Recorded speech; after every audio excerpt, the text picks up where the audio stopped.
Lorsqu'on l'allume, il n'y a que ça.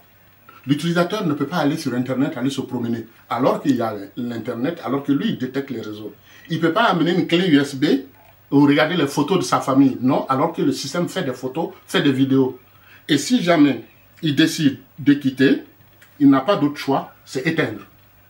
Il ne peut pas dire je quitte l'interface pour aller utiliser l'ordinateur pour faire autre chose. Il est fait pour travailler et il est uniquement dédié à ça.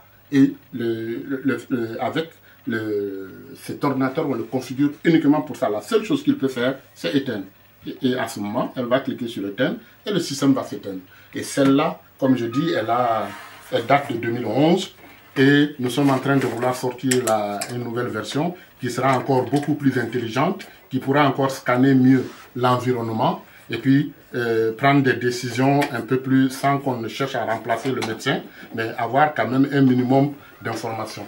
Et quand une fois qu'on a fini, la seule chose qu'on fait, on l'éteint et il va s'éteindre, s'organise, il s'éteint et quand il s'éteint, on peut fermer. Et quand on le ferme, tout simplement ici.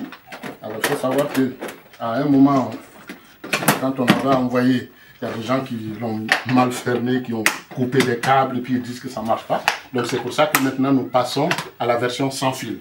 Donc une fois que c'est comme ça, on peut à partir de là se lever et ça se présente comme ça. Voilà. Et avec une anse pour transporter. Vous voyez que là, quand elle est fermée, on peut brancher pour recharger. On a ici des ports externes pour brancher à un réseau LAN et pour brancher autre chose, un appareil par USB. Donc ces ports sont là